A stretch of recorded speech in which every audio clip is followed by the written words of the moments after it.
seolah-olah mencari cara untuk menjelaskan sesuatu yang sulit diterima akal. Kau selamat, Pak Udin, karena ada sesuatu dalam dirimu yang menolak untuk menyerah. Mungkin doa-doa yang kau panjatkan tadi malam, atau mungkin karena kau masih memiliki alasan kuat untuk terus hidup. Tapi tidak semua orang seberuntung kau. Banyak yang tidak pernah kembali setelah bertemu dengan arwah itu. Pak Udin merasa jantungnya berdetak lebih cepat. Lalu apa yang harus saya lakukan sekarang? Bagaimana saya bisa kembali kota? Lelaki tua itu menatap Pak Udin dengan penuh belas kasihan. Kau harus segera pergi dari sini, Pak Udin. Jangan biarkan dirimu bertahan lebih lama di tempat ini. Jalan kembali ke kota mungkin sulit ditemukan, tapi jika kau tetap tenang dan tidak membiarkan rasa takut menguasaimu, kau bisa keluar dari hutan ini. Pak Udin mengangguk, meskipun hatinya masih dipenuhi rasa takut dan kebingungan. Ia berdiri di depan gemetar, seperti bersiap untuk meninggalkan rumah itu.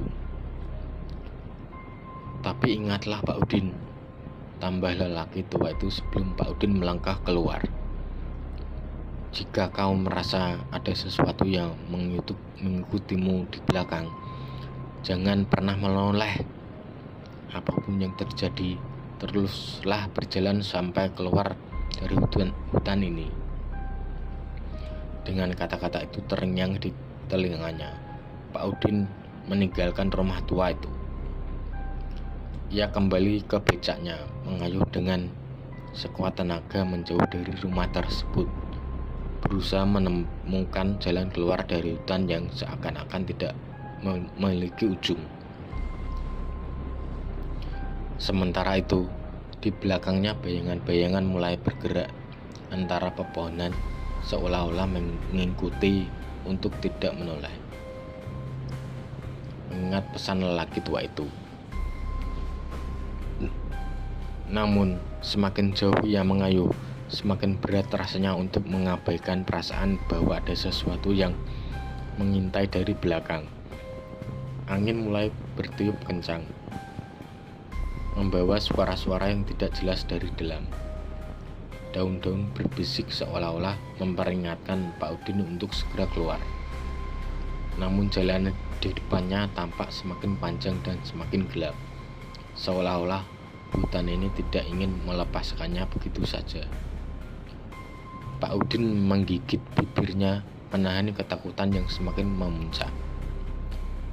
Tolong, ya Tuhan, bantu keluar dari sini, bisiknya dengan suara lirih, berharap bahwa doanya akan didengar di tengah kesunyian yang mencekam.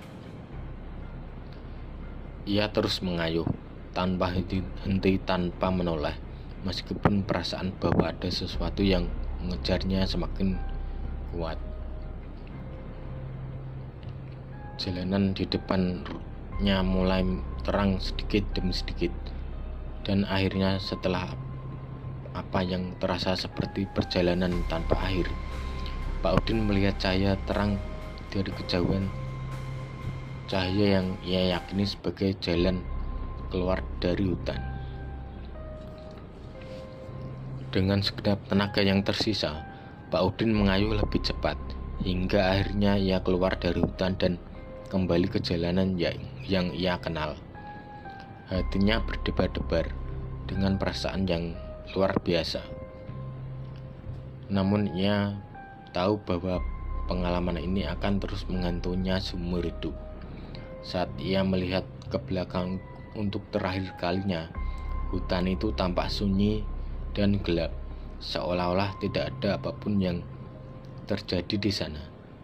Tetapi Pak Udin tahu, di dalam kegelapan hutan ini, sesuatu masih mengintai, menunggu korban berikutnya yang mungkin tidak seberuntung dirinya. Setelah berhasil keluar dari hutan yang penuh misteri, Pak Udin tidak langsung kembali ke rumahnya.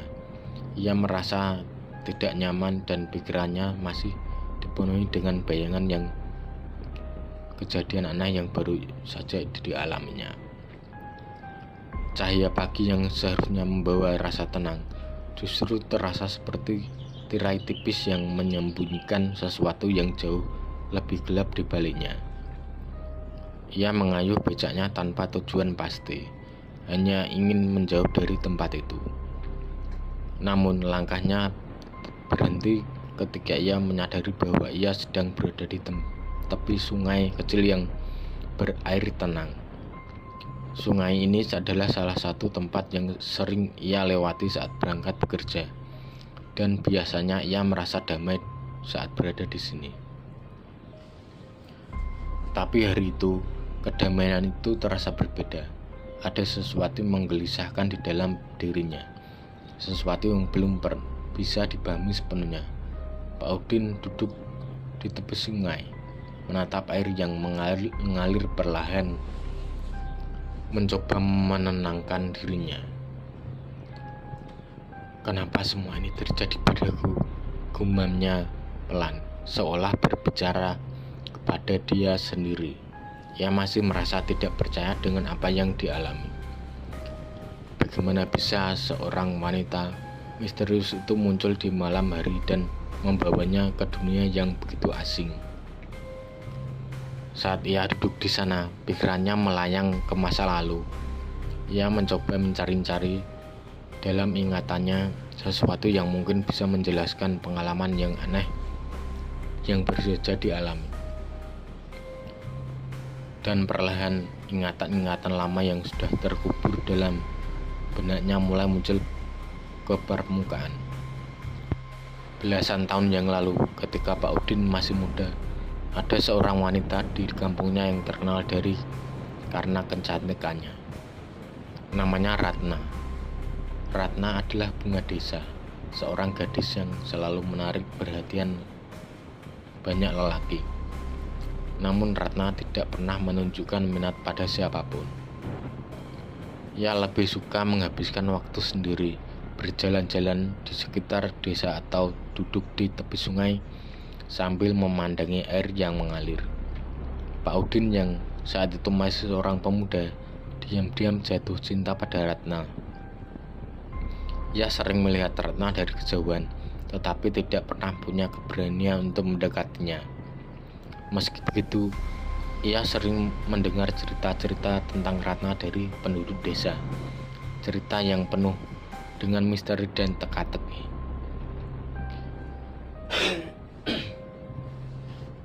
Ada yang bilang bahwa Ratna memiliki kekuatan aneh. Ada pula yang mengatakan bahwa ia sering terlihat berbicara sendiri di tempat-tempat sepi. Suatu hari, Ratna menghilang secara misterius. Seluruh desa digemparkan oleh kehilangannya. Pencarian dilakukan selama berhari-hari, tetapi tidak ada satupun yang menemukan jejaknya. Ya, tersisa hanyalah rumor-rumor yang aneh yang beredar di kalangan penduduk desa, bahwa Ratna telah diambil oleh makhluk halus atau sendiri yang memilih untuk menghilangkan dari dunia ini. Pak Udin saat itu sangat terpukul dengan hilangnya Ratna. Meski ia tidak pernah mengungkapkan perasaannya, kehilangan Ratna meninggalkan luka mendalam di hatinya. Ia tidak pernah benar-benar melupakan Ratna, meskipun waktu telah berlalu dan hidupnya terus berjalan. Saat ingatan ini muncul kembali, Pak Udin tiba-tiba merasa ada hubungan antara pengalaman aneh yang baru saja ia alami dengan masa lalunya. Tapi ia tidak bisa memastikan apa hubungannya. Apakah mungkin wanita yang ia temui adalah Ratna? Atau mungkin hanya kebetulan belaka? Di tengah kebingungannya, suara seorang memanggil namanya dari belakang. Pak Udin! Pak Udin terkejut dan menoleh. Di sana berdiri seorang pria yang tampak sedikit lebih muda darinya, dengan wajah yang terlihat khawatir. Pak Udin, kamu kenapa duduk Di sini, aku lihat becakmu tadi. Kukira kamu mungkin butuh bantuan. Pak Udin mengenali pria itu sebagai Pak Budi, seorang kenalannya yang juga bekerja sebagai tukang becak di kota itu. Mereka sering bertemu di pangkalan becak, berbagi cerita dan sesekali saling membantu jika salah satu dari mereka mengalami permasalahan. Pak Budi, Pak Udin menghela napas panjang, mencoba meredakan kekacauan di dalam pikirannya. Semalam ada sesuatu yang aneh terjadi padaku. Pak Budi duduk di samping Pak Udin, menatapnya dengan penuh perhatian. Coba ceritakan Pak Udin, mungkin aku bisa membantumu. Pak Udin kemudian menceritakan semuanya tentang wanita misterius yang ia temui, perjalanan ke jalan yang gelap dan aneh, serta bayangan hitam yang mengikutinya. Ia mencoba menceritakan pertemuannya dengan lelaki tua di rumah terpencil di tengah hutan dan bagaimana ia akhirnya berhasil keluar dari tempat itu. Pak Budi mendengar dengan seksama, sesekali mengangguk. Setelah Pak Udin selesai bercerita, Pak Budi menghela napas panjang. Pak Udin, aku pernah dengar cerita tentang hantu wanita yang sering muncul di jalan-jalan sepi, terutama di malam hari. Banyak orang bilang hantu itu adalah arwah seorang wanita yang meninggal dengan tragis dan tidak bisa tenang.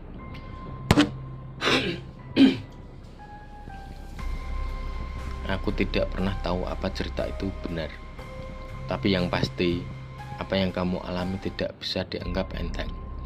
Pak Udin menatap Pak Budi dengan cemas. Jadi menurutmu, wanita itu memang hantu? Pak Budi mengangguk pelan. Bisa jadi, Pak. Dan kalau benar, kamu harus hati-hati.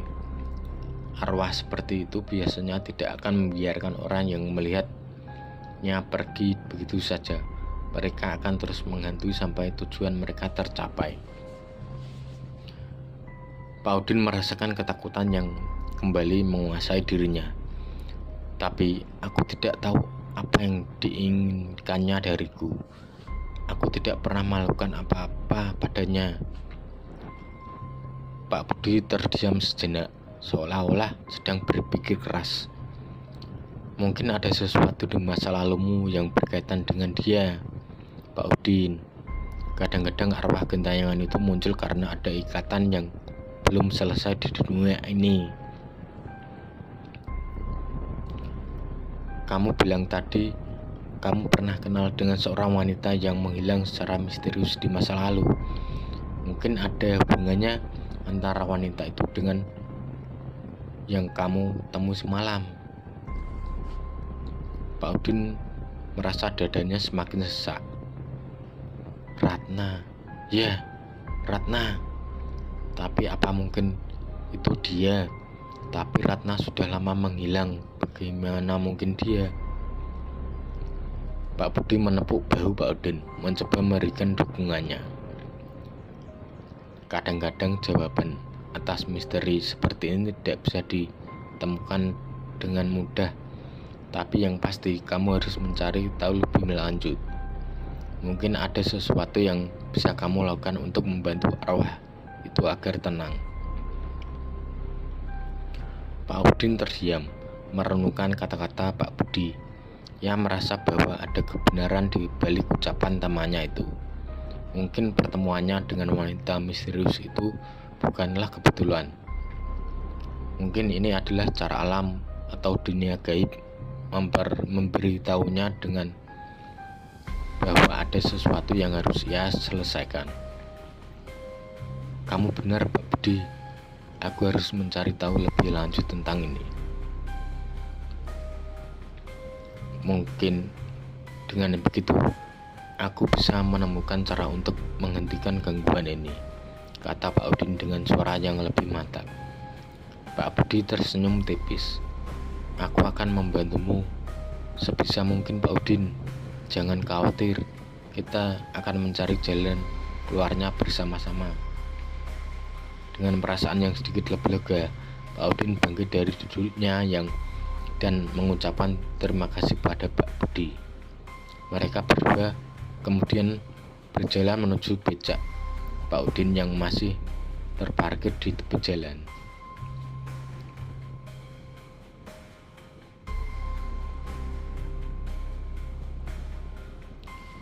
Pak Udin tahu bahwa ini adalah permulaan dari pencarian yang lebih dalam, dan ia harus menghadapi bayangan masa lalunya untuk bisa menemukan kedamaian.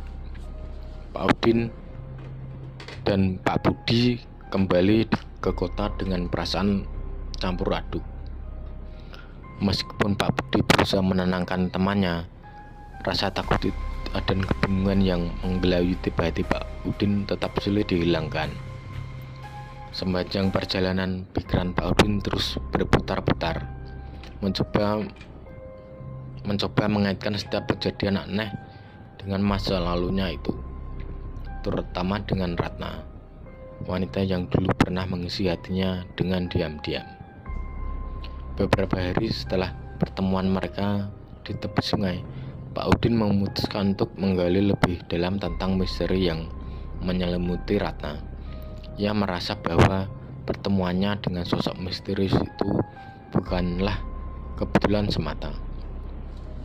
Ada sesuatu yang belum terselesaikan, dan hanya dengan menghadapinya ia bisa mendapatkan ketenangan. Sore itu Pak Udin memutuskan untuk mengunjungi rumah seorang tetua desa, Pak Karim, yang dikenal sebagai orang yang memiliki pengetahuan luas tentang sejarah desa dan kejadian-kejadian aneh di sekitarnya. Pak Karim adalah orang yang bijak, dan meskipun sudah berusia lanjut, ingatannya masih tajam. Ia sering menjadi tempat bertanya bagi warga-warga yang mengalami hal-hal yang sulit dijelaskan. Pak Udin tiba di rumah Pak Karim ketika senja mulai turun.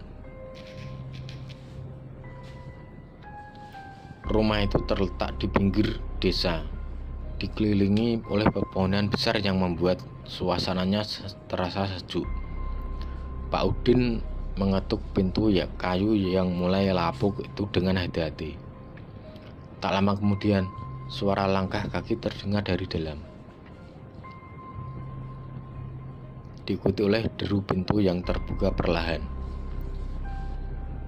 "Pak Udin, masuklah," ujar Pak Karim dengan senyum ramah.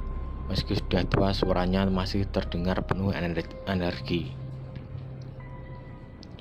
"Ada apa kau datang kemari? Sepertinya ada sesuatu yang mengganggu pikiranmu." Pak Udin tersenyum canggung, sedikit terkejut dengan ketepatan Pak Karim dalam membaca suasana hatinya.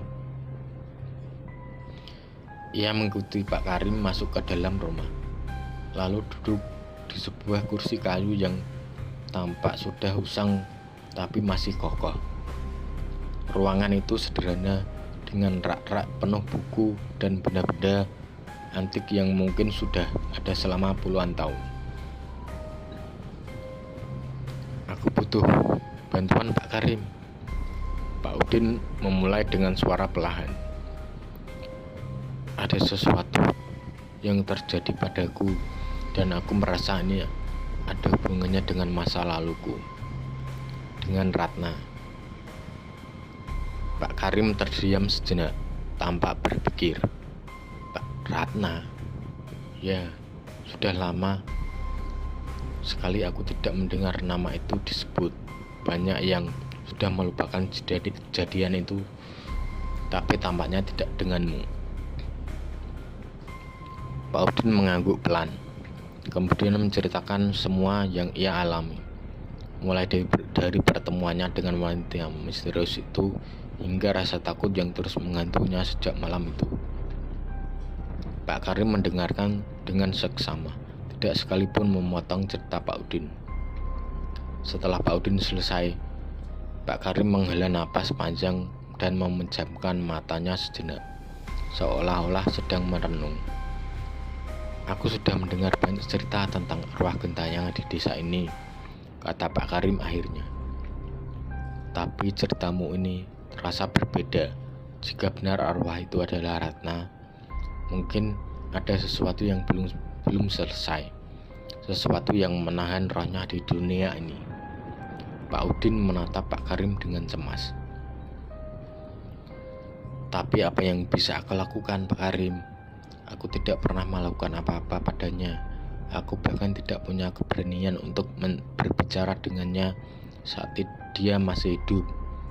Pak Karim tersenyum tipis. Kadang-kadang masalahnya bukan tentang apa yang kamu lakukan, tapi tentang apa yang kau tidak lakukan. Ratna adalah seseorang wanita yang penuh misteri. Banyak yang mengatakan dia memiliki kekuatan atau kemampuan yang tidak dimiliki orang biasa. Mungkin di akhir hidupnya, dia merasa ada sesuatu yang kurang, sesuatu yang membuatnya tidak bisa pergi dengan tenang. Pak Udin mengernyitkan dahinya, mencoba memahami maksud dari ucapan Pak Karim. Tapi bagaimana aku bisa tahu apa yang dia inginkan? Bagaimana aku bisa menolongnya? Pak Karim berdiri dan berjalan ke arah sebuah lemari tua. Ia membuka pintu lemari itu dengan hati-hati dan mengeluarkan sebuah kotak kayu kecil yang sudah tampak usang. Kotak itu dihias dengan ukiran-ukiran halus, terlihat seperti benda kuno yang berharga. Kotak ini, kata Pak Karim sambil menyerahkan kepada Pak Udin, adalah milik Ratna. Setelah dia menghilang, kotak ini ditemukan di tepi sungai, tempat di mana dia sering duduk sendiri.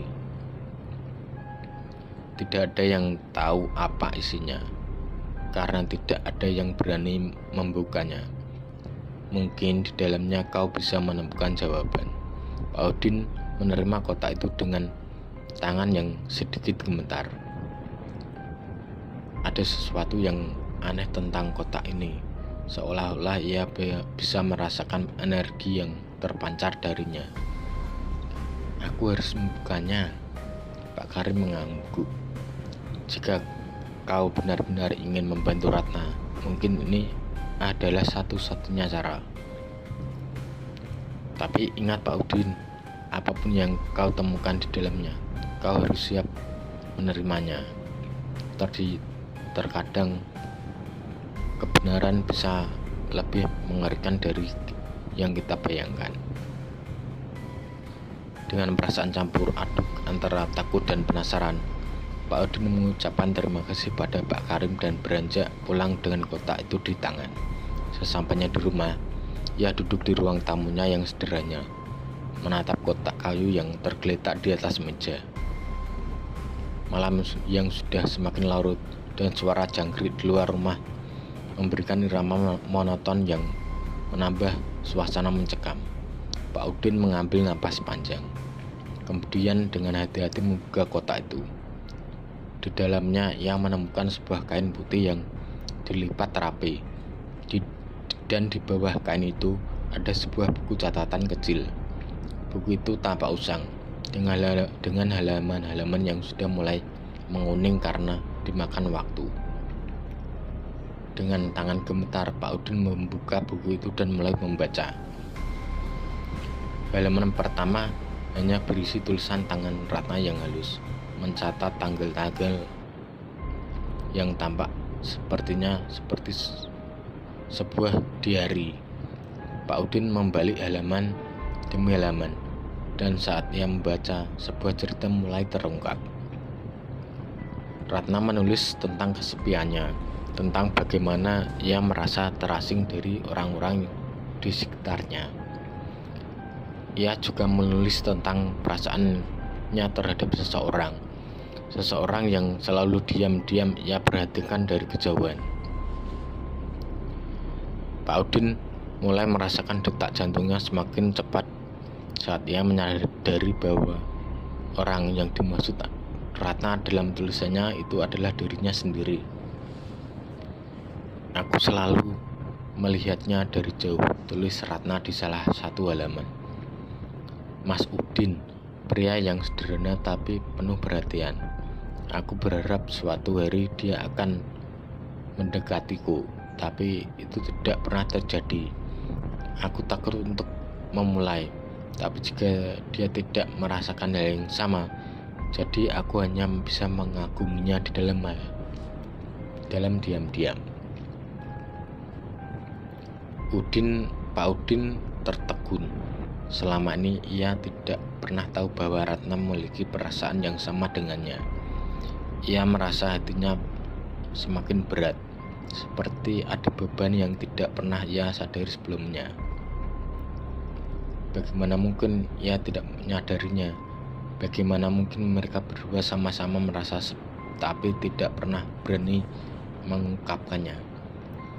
Di halaman terakhir buku itu, tulisan Ratna semakin tergesa-gesa dan tidak beraturan, seolah-olah ia menulis dengan perasaan yang penuh tekanan.